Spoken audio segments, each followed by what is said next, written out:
Need to finish at about 25 past, or 25 after, as I think you guys say, because there has to be then a mingling of the two groups before we have the closing remarks.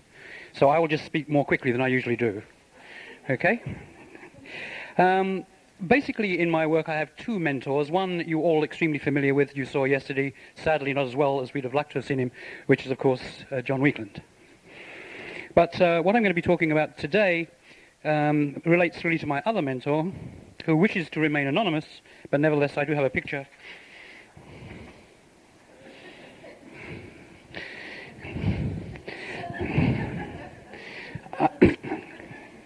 Can you read the caption? Yeah, the caption says he's one of the field's most innovative therapists. As I say, he's asked me not to mention his name, so if you recognise him, please keep it to yourself. We have a fairly short time to talk about a subject which seems simple, but it's actually very complex.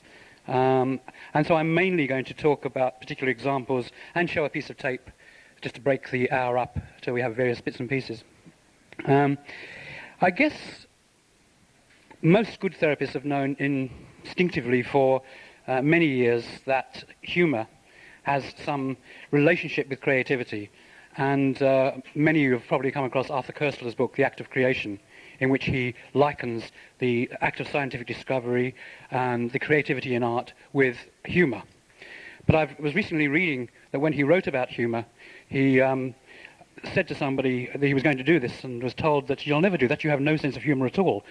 And they described a session in which they got a lot of funny people together and they told joke after joke after joke after joke. And apparently Arthur Koestler just sat there with a totally straight face, making a note of all these jokes and didn't laugh once, and then went away and analysed them and created this book.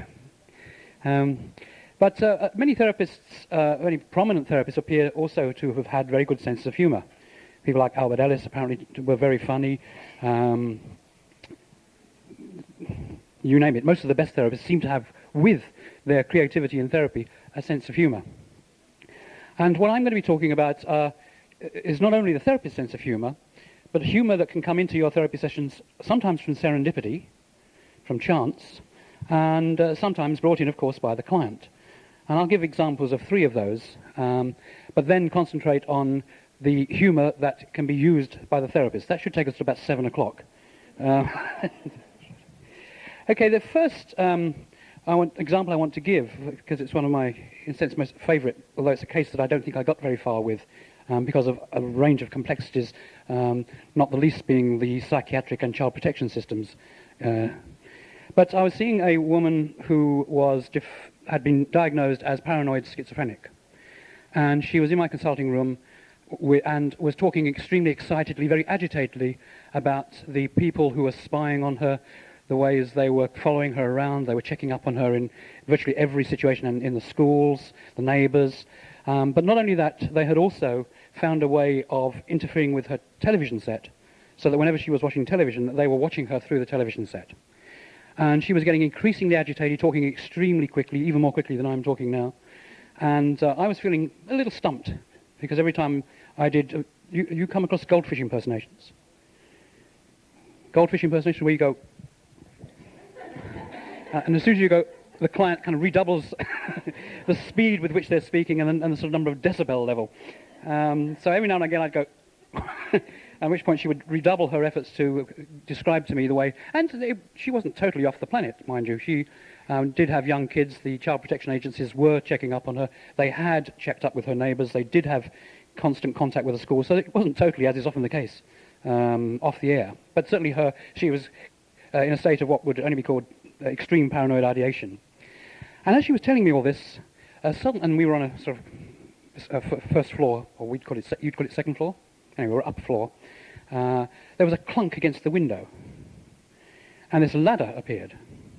And a few moments later, this sort of sheepish-looking face looked through the window.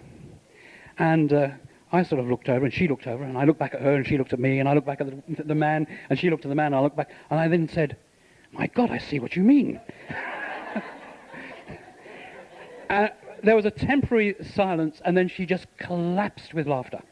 And the man was a plumber, sort of checking the storm drain, because we'd had some trouble with the storm drain. But the timing could not, I mean, if I'd have devised it as an intervention, I could not have got the timing better. And for the rest of the session, it was fascinating. Every now and again, our eyes would catch, and we would both dissolve into almost uncontrollable laughter. It was just so funny. And for the rest of the session, there was not one jot of, quotes, paranoid ideation, unquotes. She began to talk much more realistically about the struggles, about the problems with her husband, about her worries about the kids, etc., etc., etc. Now, I didn't get into any long-term relationship with her. She was hospitalized, in a sense, against her will, with the child protection agencies kind of hovering around, wondering whether to take the kids away or not, and finally went back to New Zealand, where her family was. But she did ring me up on a couple of occasions, and on one of the occasions said, look, I've had some very tough times. I've been in and out of hospital 2 or 3 times, but you know, she said, every now and again when I'm really at my worst, I remember that face at the window, and I laugh, and somehow it makes everything feel a bit better. So that's a kind of example of, as I say, of serendipity, where something happens that you can't control, and you never knew it was going to happen. But I don't know how it happens, just seemed to be spot on for helping this person. And the laughter seemed so central to her spinning out of a state of extreme anxiety to one in which she was sitting back, she was laughing and talking, as I say, perfectly lucidly about very real problems. I mean, she was certainly plagued by a lot of real problems. Sometimes the humour is brought in by the client. I mean, our clients often have a variety of senses of humour. One of my favourite stories of that is of a young woman I was seeing young woman, she's in her early 30s, but she dresses and affects a manner of a child in many ways. And I think she's been helped to do that by fairly traditional Alcoholics Anonymous approaches to her drug and alcohol problem, which is quite profound. Her liver is practically down to her knees, apparently, according to her physician. And she is at some risk of dying from either that or some other related disease. But she's very used to being continually berated whenever she quotes relapses, unquotes, by either her mentor or her, is that the right word they use? Sponsor, or by the drug and alcohol counsellors, of which she has got a whole battery of them operating around her. In fact, unfortunately, as is so often the case with people like this, her whole life seems to, all of her personal contacts seem to be either people who were or are alcoholics. Again, I've always put quotation marks around that. And so when she started seeing me, her expectation was that if she were to have relapsed, then I would immediately be on her back, and if she came in having a drink, after having a drink, I would refuse to see her, all the kinds of things that she was used to. And she came in one day, and she was incredibly abject, like a little child expecting to be told off, because she'd had a couple of drinks that morning. And so I looked at her and said, well, maybe you better go and stand in the corner then. And she laughed at that, and we got on with the session when she fairly quickly realised that I wasn't going to make a big deal over a couple of drinks. But the next time she had a couple of drinks prior to coming to the session, I'm not sure if it relates to me, actually, that she has these drinks, she walked straight in and walked straight over the corner and stood in the corner. Didn't say a word. So I just said, look, you stand there as long as you think you ought to, and started the session. And she stood in the corner for about 5 minutes, sort of answering over her shoulder, and then finally sat down.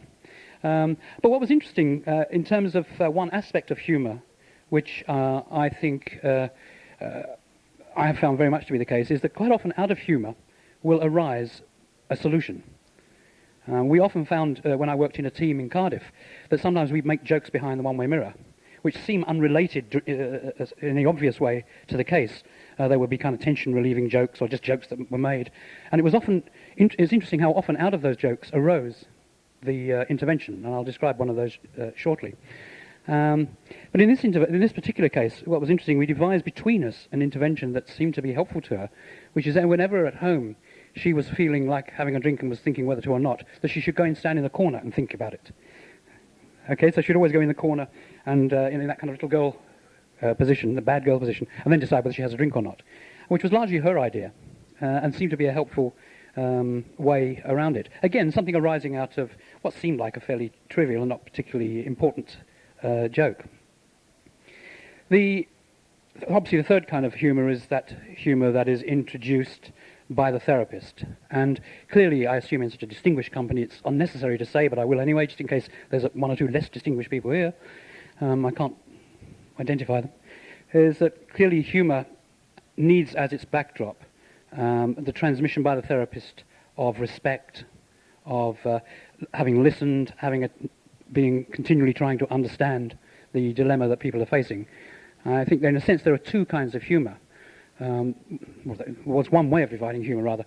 It's divided into two kinds. One is that includes, that in which you invite the other people to join you in laughter at some aspect of their thinking or their behaviour, not at them, but at some aspect, or even some aspect of the therapist's thinking or behaviour.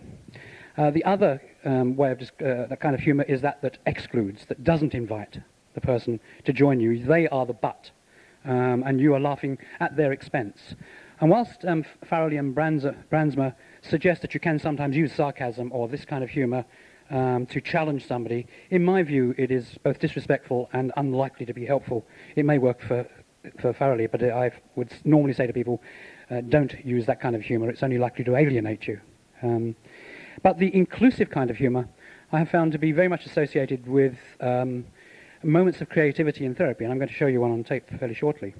And this has interestingly been empirically looked at by somebody called Alice Eisen, who some of you may have read her research. She worked, and she may still work at Maryland University, and has done some research into humour and its effect on creativity. And one particular paper describes a piece of research in which she took a task that requires some degree of lateral thinking and gave it to various groups. One group she just gave the task to.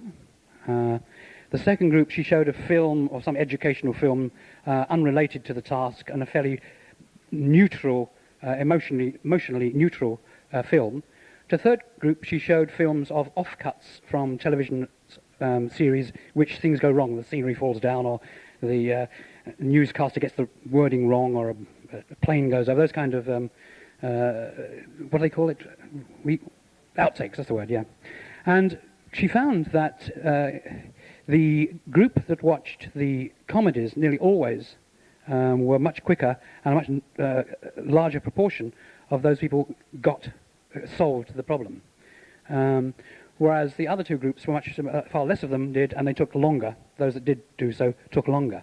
And so there is some empirical evidence to suggest that humour and creativity are linked, which is helpful to kind of back up that instinctive sense that many of us in therapy have often had, that humour is very associated with getting in touch with people's own creativity. So what I'm going to look at in the... am I speaking too quickly? Yes. I'm very aware of time, but what I want to look at is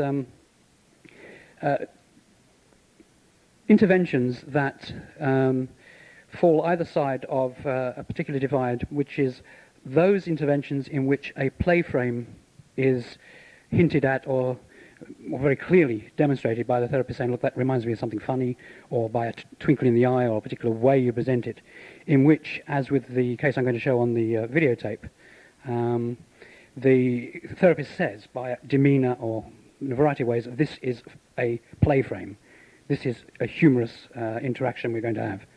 I'm also going to tell you about, I don't think we'll have time to actually see the tape, of the other kind of humour, which can be very useful in therapy, is that in which the fact that you're doing something funny is left as a surprise.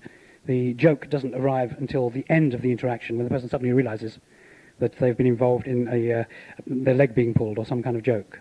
And both of those two are kinds of humour that I use quite a lot.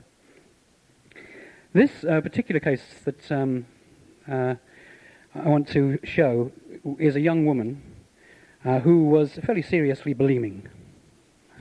She had been, quotes, bulimic for some 4 years. She was unhappily at university. I mean, she was at university and unhappy, and was the youngest of quite a number of siblings, all of whom had become, got about 18 degrees and 400 distinctions, and had got very responsible jobs. But she was worried because the whole thing was getting more and more a grip on her. It was getting worse. And she came to see me, having seen one or two other therapists, and found it unhelpful, because she'd heard that I'm a brief therapist and really wanted to get this over and done with fairly quickly. She, as you see when the tape starts, she's a very earnest young woman, and is sitting forward on the front of the seat, and described to me in very earnest tones, and very serious tones, having been advised that bulimia is very serious, all the problems that were associated with this particular obsession, as she called it. It's interesting to see her demeanour change at the point at which I suddenly introduce a surprise element and then produce a play frame. And it's her reaction to the play frame that then influences how I go on from there and the suggestion I make as to how she might deal with her urge to bulim in subsequent week. I think this should be all, if you bear with me, I think this is all set up. That she has reached the point now where she has no idea when she's eaten enough. She's kind of lost all sense of the proportion. She just eats and eats and eats and eats. But then she's ceased to worry about that because she knows she's going to sick it all up anyway. So I then muse and say, well, there must be a sewage farm or a cesspit close by that's very rich in protein and carbohydrate. And she says, yes, I'm fat. So I say, ideal. And then that's when she stops and says, sorry? Okay. I'll try and get this sound better. What do you mean?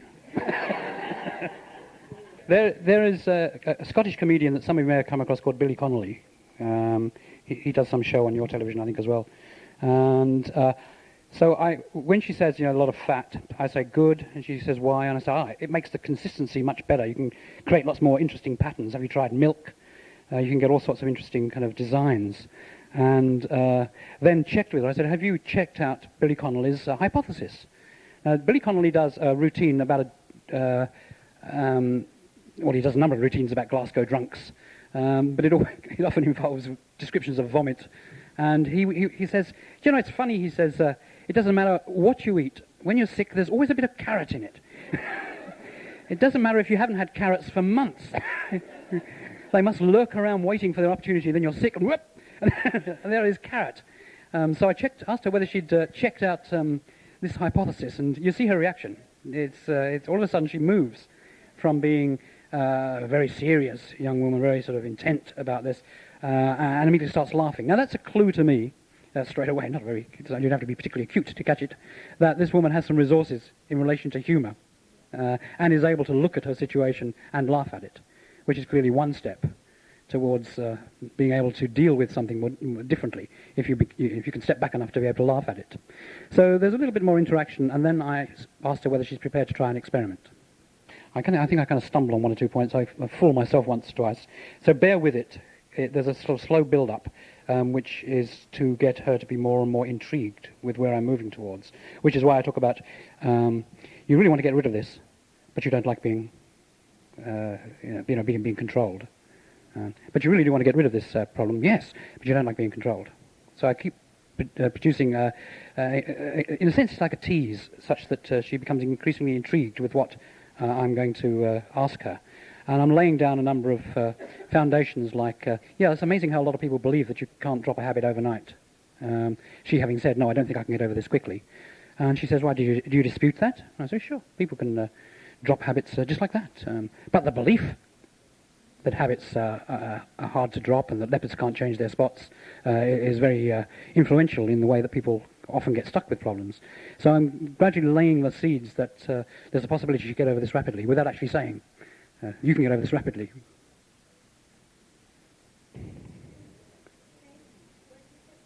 Yes, I just said to her, would you be prepared to try an experiment? And she said, what? And I said, just to try an experiment.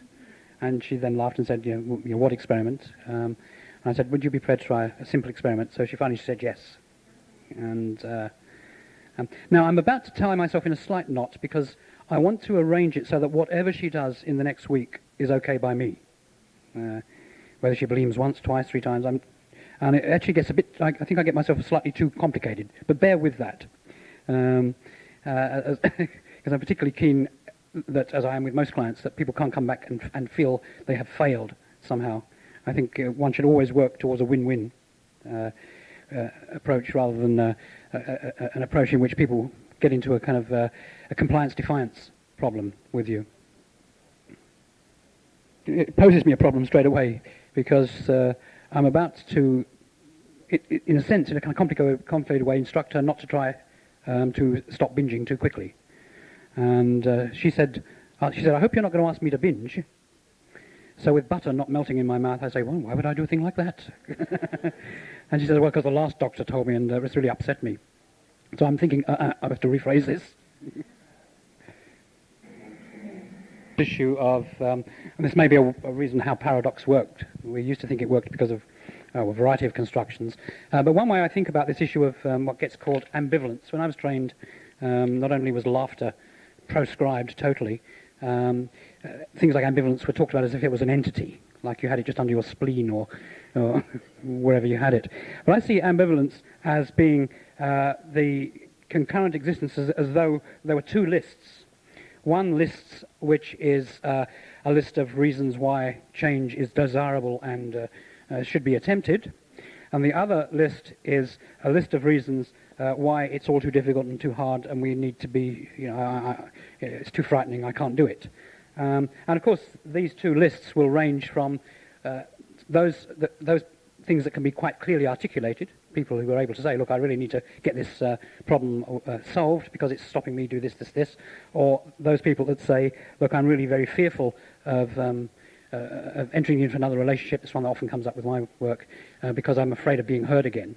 So sometimes they can be clearly articulated, right down to the far more sort of primitive and less clearly articulated feelings of, whether it be of enthusiasm to try or anxiety about trying. And it seems to me that if as therapists we colonize the arguments as to why people should change, and I use the word colonize, I think, advisedly, because the process of colonization, it doesn't matter how benign you are as a colonizer, nevertheless the colonized don't have self-determination or total self-determination. What happens is then is though we have taken over this side of ambivalence. It's like the number of kids that are brought to me who are refusing to do their parents' high school certificate. You with me? The parents have become so preoccupied with the high school certificate that it becomes it's almost as if it becomes their high school certificate. So the kid then fights with them over it. And then what happens is, as you colonize that, you leave available to the client or the family only the yes buts on. Do you have yes but here? The yes buts on that side of the equation. So, one would say, look, you really need to be cautious about doing too much of this vomiting. It can mess up your teeth.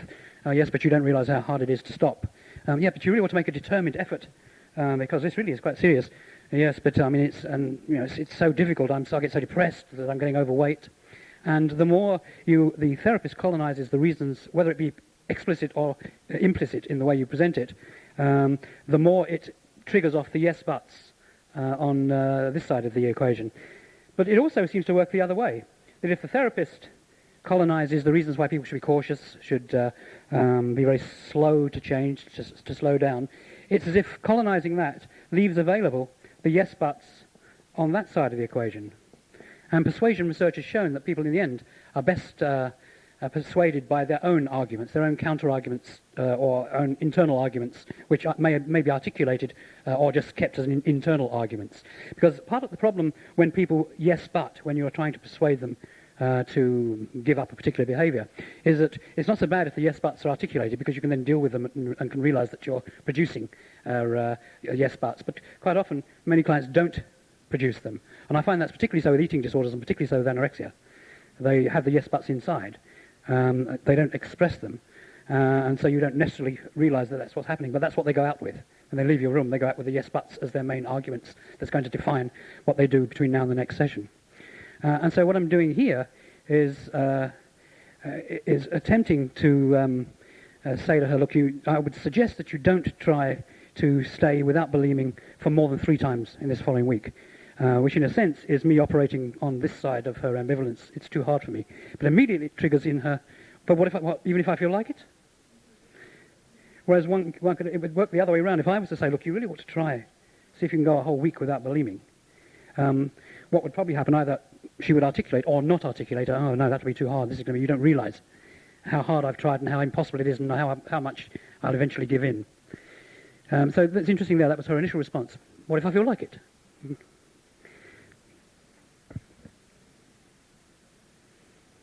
Any night when she feels it's inevitable, I'm going to binge, there's no way, it's just, I can't stop myself, I'm on the slippery slope, that she's to go into her bedroom and to dress in her oldest clothes, but to put them on back to front.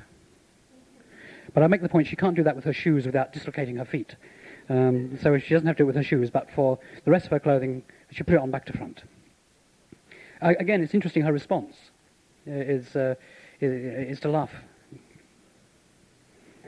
as much as she can eat, remembering she said, she's lost control of really sensing when she's eaten too much. But there must be a point at which she decides that she's eaten too much. She's to buy each day a cream cake of some kind, strawberries, cream, that kind of thing. And when she's eaten as much as she can eat, then she must finish with the cream cake. And I think I'm going to describe it as a sort of ... at the end of one chapter before moving on to the end of the next chapter, when she's going to vomit all this food up. The face that she's totally intrigued with this. She keeps grinning and sort of chuckling to herself. It's quite absurd. She's already said, I don't mind looking absurd. So I have given her an opportunity to look absurd.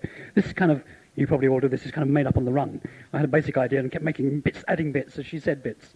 But all the time she's smiling, and her final response is really quite interesting.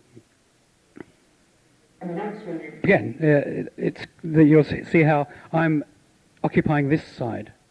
And I think this is often the problem with particularly something like bulimia, is that people do hold off, or any kind of obsessive, quotes, behavior. They hold off and try hard, longer and longer, but eventually they crash, and when they crash. They feel so bad that they crash. So I'm saying I don't want you to do that. So this is why I think it's very important that you only try not to bulime for 3 nights, because I don't want you to suffer. It doesn't even matter if you can't do it at all. At this stage, it really doesn't matter. So I've got it such that whatever she does in the next week is okay by me. And I'm hoping that as I say these things, she is having counter-arguments here which are saying, hey, I think I can do this. I don't know that. One never does until they come back. But that's my assumption, that as I'm, as it were, presenting the reasons why she should take it cautiously, she is in her own mind, and once or twice overtly, coming up with the counter-arguments. Well, I think I can do this, and I do want to do this, and I want to get this over and done with as quickly as possible. So if you do feel... This is a good-o, which is actually a very English expression, not very Australian at all. But her final response to this sort of bizarre thing that I've asked her to do, which is totally unexpected from her... Well, it'd be unexpected in anybody's frame of reference except brief therapists, by and large. And everyone knows we're crazy.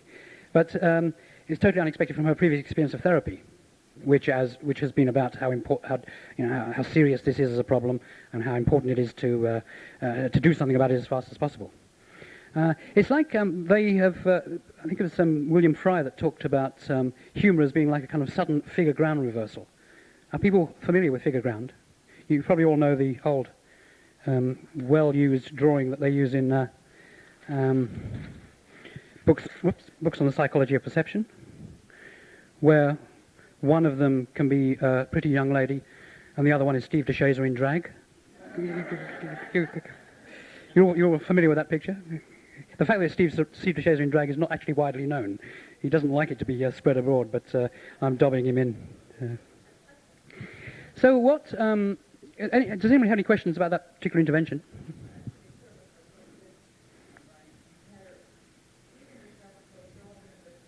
Yes.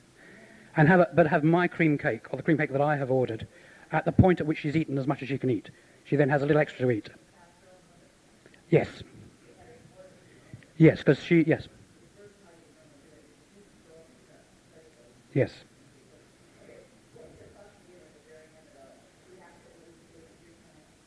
Yeah, so I go back to saying, but look, because she said, well, what if I feel like doing, not buliming for a whole week?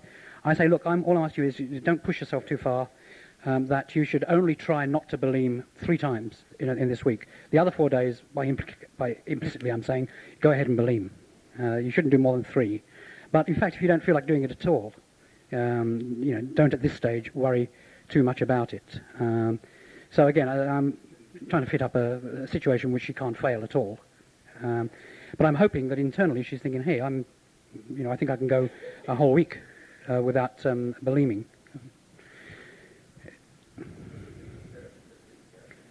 No. I don't know. She said that the reason why the previous therapist, who was a doctor, wanted her to bulime was in order to do some measurements, some blood tests. Now, I don't know enough about that previous therapist as to know why whether it was, I don't think it was a paradoxical intervention.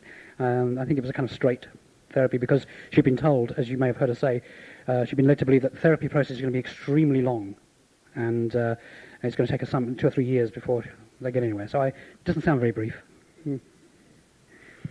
Any other questions? Of course. Yeah.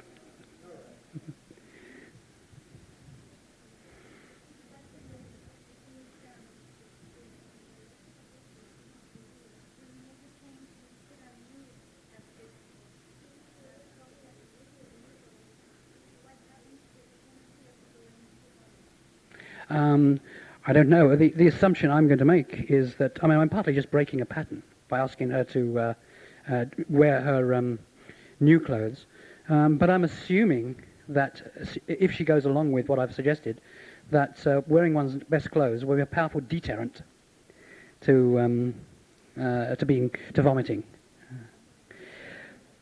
But I'm mainly concerned with producing an absurd situation.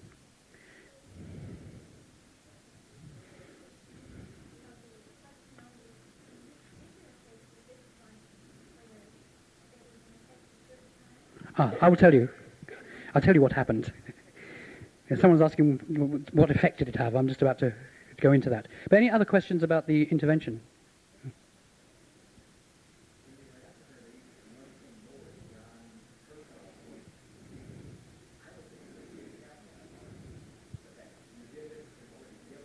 Yes.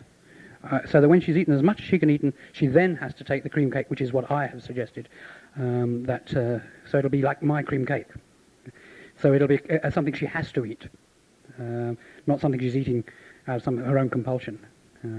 How important that was, I don't know, because I don't think she ever did it.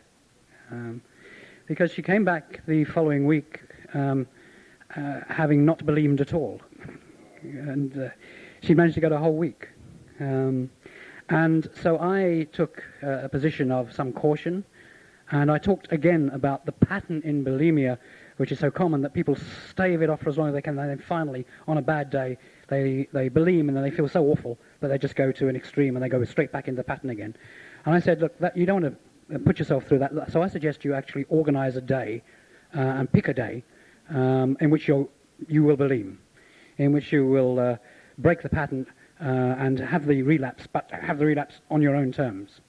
And again, she found that to be a most amusing concept, and agreed to do that, but didn't. And I saw her it's interesting, I saw her about 3 times in all. The third session spaced out a bit further, maybe 3 or 4 weeks. And by that time she had not bulimed. She'd had temptations to, but she had not. So we then left it, and I just left it such that she could call me. At any point she felt it was important to chew it over, any aspects over, or if there anything she wanted to bring up, the kind of, which again she thought was highly amusing, those kind of euphemisms that seemed to fit. And she rang me up and then to say finally she had decided to leave university. She confronted her parents by asking if I would see her with her parents, which I said I would do, and in front of me, with me as I guess as a safety factor, she told her father and mother that she was going to back out of university, and to her surprise, they were less upset than she had anticipated. And she did a job as, would you believe, a waitress in a cake shop. But I bumped into her mother quite by accident a little while, about a year later, and her mother said that she had continued not to have any problems with buliming, but she had in fact gone back to university, and she was now doing a course of her own choosing, I think some anthropology or something like that, as opposed to economics, which she was doing in order to, quotes, please her father, I think. And I didn't hear from her again until she was taking her end of first year exams, when she rang me up and said that she was getting to the point where she was fearful that she was going to start buliming again, because she was so anxious about the upcoming exams. And I said, look, that was perfectly understandable, that buliming for a short time around the exam periods was unlikely to do any damage to her, to her body, and that if it helped her through the exams, she shouldn't be too worried about it, but you know what to do, don't you?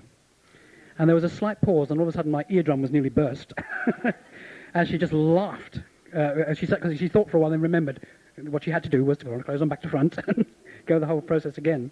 And apparently she got through the exams without buliming. And then a 5-year later follow-up. She is now settled. She's taken her, finished her university course and that. And she said that over the 5 years she has bulimed twice. And each time, while she was anxious that it might be the start of a descent into the old pattern, she was able to rein herself back. I don't think she ever did the task. But it wasn't really important that she did. It was in fact better that she didn't, because were she to have done the task. Although I've only used this in one other instance, this particular intervention, and there was something about this young woman that I think made me think this same intervention might work.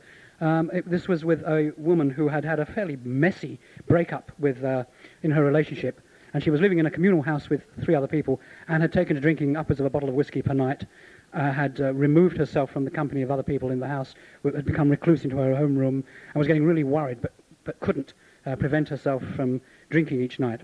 And I was supervising this case, someone else was the therapist, and my suggestion was, having discovered 2 things: one, that the woman did seem to have a sense of humour and the therapist was well joined with her, and secondly, she had a full-length mirror in her bedroom.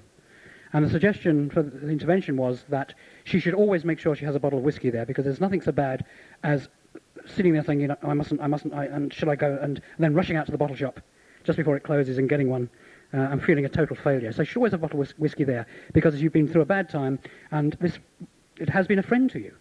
So I'm talking about this sort of figure ground thing is often so an important feature. It's, people are often saying that this alcohol's bad for you, but it hasn't been. It's helped you through a difficult time. It's been a friend to you. So you shouldn't give it up just like that. So to make sure you always have a bottle of whiskey there. But if you want to drink, it's fairly simple. All you do is you go in front of the mirror and you take all your clothes off and put them all on back to front, and then pour yourself out a drink. And having poured out a drink, you go back to the mirror and you take all your clothes off and put them all back on again, and you sit and you really enjoy that drink. Some of you who are in the know might notice a sort of slight influence from Erickson there. You really enjoy that drink. If you decide, because of the way that day has gone, that you want a second drink, that's fine. All you do is you go to the mirror and you take your clothes off and put them all on back to front. Then you pour yourself out however much whiskey you feel you want, and then you go back to the mirror and you put your clothes all on back the correct way again, and then you sit down and you really enjoy that second drink. And if you decide you want a third drink, and so on and so on and so on. And that was a particular case in which she did try it. She got this bottle of whiskey, she was sitting there, she decided she desperately needed a drink, and halfway through the ritual, suddenly saw the absurdity of the whole thing as she was watching herself in the mirror, and collapsed. I'm not sure she collapsed because of trying to laugh whilst changing clothes. And by the time she came back to the following session, had reconnected with other people in the house and had moderated her drinking quite considerably. She said, I still every now and again have a drink, but it's no longer a problem, so I've not bothered with the suggestion that was made, because and she had begun to sort of go out with friends again, etc., to resume her life. And so that's the only other time I've used it, in which someone's actually tried it, actually gone halfway through the suggestion. But she never, this young lady never went through any of the ritual. She was somehow able to deal with it without needing to. Yes?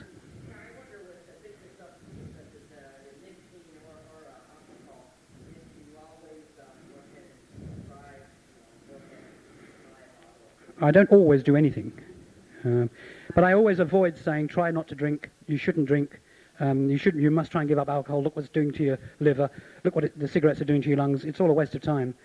So if I take a position, I'm much more likely to say, look, alcohol has been a friend to you, because it often has. I mean, they have often come to the point where they're drinking extremely heavily because of some traumas or some difficulties in their life. And it's much more likely for them to produce the counter-arguments in their own minds. Look, no, I really want to stop being controlled by alcohol. Whereas, as you know, to say you must try harder not to drink tends not to work.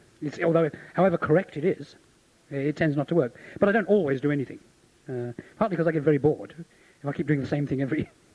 I think, you see, all these interventions that we devise have got nothing to do with helping people get better. I believe quite strongly in the research that has shown that, by and large, if you are empathic with people, you listen to them, you are genuinely concerned on their behalf, and that this is what the important component is. I think all our interventions is to keep us happy. to keep us interested. And because we're interested and we keep sort of alert, then we offer people a non-burnt-out therapist. I'm not sure, because I was talking with Steve DeShazer, and they were talking about how they went for a time when they would just do the interview and give no interventions. And I also remember talking with Gianfranco Cecchini of the Milan Group about the time when they just did this circular questioning and stopped giving interventions. And they said it was very effective, it just got very boring. So I think sometimes interventions can, mainly for us. But it also helps in this situation to create a relationship between me and the young woman, in which she went out with an enormous amount of optimism and a sense of fun, and certainly a sense of being heard and joined through the process of the humour. Because as Gregory Bateson once said, that humour isn't only mocking, it can often be loving. And I'm sometimes asked, are there situations in which you would not use humour? And I say, no, I can't think of any. I mean, obviously there are, in any one situation I might choose not to use it, but there's no generic set of situations where I would not use humour. And one question people ask you, what about something like sexual abuse? And I remember a situation in which a young woman, well, in her late 20s, came to me, and she just wept copiously for the first half of the session, sobbing, and told me her story of having had an incestuous relationship with her brother for some years. She finally put a stop to it when she realised how wrong it was, but she suffered the most horrendous pangs of guilt. She was from a very fundamentalist Queensland Christian background, and when she finally married a man who turned out to be highly abusive, physically abusive, her first child was born extremely deformed and died within a few hours, and she was convinced that this was God's punishment because of her sins of having an incestuous relationship with her brother, and the greater sin that she actually enjoyed it when she knew that she should not have done so. And she talked about herself as being totally unworthy, as deserving of nothing, and she just sobbed and sobbed and sobbed. And in a sense, all I could do for quite a while was just to empathise and say how tough that must be.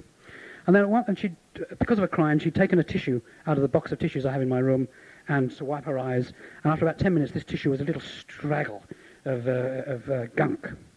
And finally, at some point, I leant forward and I said, very gently, "Do you deserve a second tissue?" And I always feel very moved when I tell this story, because she looked up and all of a sudden a smile hit her face. And it was like the sun coming out. It was this smile hit her face and she said, "I think I do."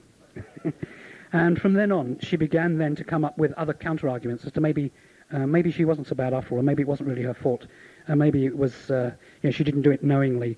It was only, and when she really found out how wrong it was, she stopped, and that was what I concentrated on, of course. Is not the fact that she had this incestuous relationship with her brother. It was the fact that when she found out that it was wrong, she stopped, and that's what I was most impressed with. But it was even in a situation as stressful and tense as that, it still seemed appropriate at that point to use a very gentle piece of humour, which, as I say, sometimes another situation where this sort of gentle humour produced a smile and produced a change was with a young anorectic young woman who was still very seriously underweight, she was talking to me mainly about the problems of socialising, that she was petrified about going into any social situation in case the issue of food should arise, which in most situations it did, and then she'd have to deal with it somehow and people would find out. So I'd seen her a number of times and I said, well, look, have you thought of a sort of somewhat bizarre way that you might handle this? Is why don't you get yourself a T-shirt made and have on it, anorectic, do not feed. And again, this was a situation where because most people who I see who are anorectic tend to be extremely serious. This is the end of side one. Please turn the tape over at this time and continue listening on side two.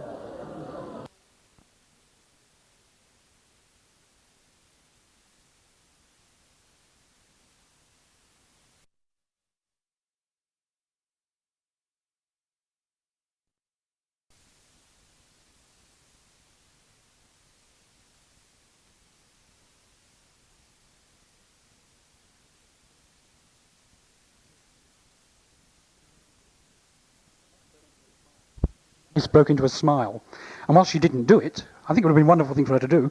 While she didn't do it, she began to experiment with going out in social situations gradually. Now, I'm not saying that sort of just gentle joke was the cause, but so often I found with humour, it's a pivotal point around which therapy seems to move from often a very stuck position to one in which the more possibilities open up. I just want, sorry, yes. Do you have any reservations about describing symptoms or symptom fulfillment as something that is socially acceptable? I would never prescribe.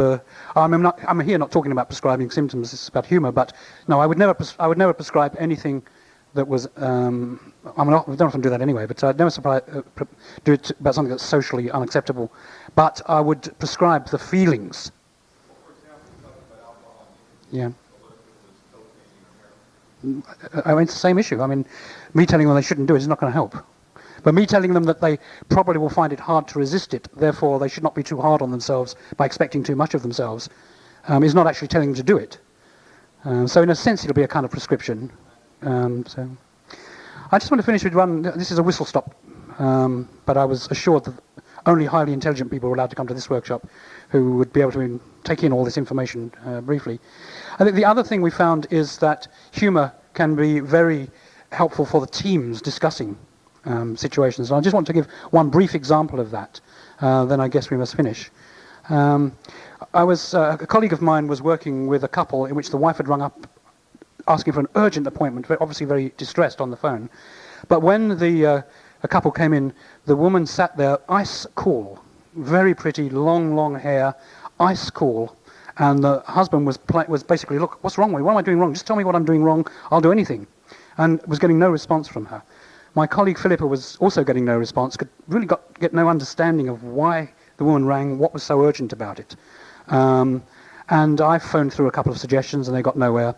And finally Philippa came behind the one-way mirror and she said to me, I guess all you've been interested in is the fact that she's not wearing a bra. Now, I was quite insulted by this, of course, because naturally I hadn't noticed. And my response was, you must be joking. I don't find her, she doesn't seem very attractive at all. She's more like a Renaissance painting. She's so unreal. And a whole series of jokes, because Philippa's very much a comedian as well, kind of just came out, seemingly unrelated to the case in which we just suggested we might go in and paint a moustache on her, as with the Dada painting. Or this was shortly after someone had thrown a pot of paint at the Mona Lisa, so someone suggested that we go in and throw a pot of paint over her, and Philippa, being a bit obscene, said, why don't you take a paintbrush in and go and touch her up? I don't know if that means the same here as it does in England. And we had this, and then all of a sudden I thought, hey, hang on, this is not a bad idea. And Philippa finally went into the room and said to the husband, you're married to the Mona Lisa. And the husband sort of looked puzzled, but the wife burst out into an uncharacteristic, almost a cackle of laughter. And as Philippa then went on to describe the Mona Lisa, it's up there on the wall, very remote, you can't get to it, it's got all these sensors around and this fence, a gate, and she's sitting there in this rocky, very empty landscape, very remote. The woman started crying until she was crying quite copiously, and then started talking about how all her life, because she was so attractive, she was treated like a kind of exhibition piece, and she was always dressed up. And she said, people only respond to me as an attractive, they don't really know what I'm like inside. And my husband doesn't really know me, he only knows me as this decorative, almost porcelain doll. We found that in so many situations that what turns out to be a series of seemingly unrelated jokes behind often did have a very direct bearing on some aspect. And then when we trusted that and played it back and used that as a basis for coming up with an intervention, it amazed us how often it worked. So often the humour is not only useful in terms of in the therapy, but humour we found is often very helpful in discussing cases, particularly the difficult cases, the cases which you get very serious about. Sometimes coming up with a whole bizarre set of silly ideas will often unlock a key. And sometimes it's the joke itself that becomes the intervention. I guess we've run out of what was a very brief amount of time. I don't know why we got the sort of tail end here. Any final question? Okay, thank you very much.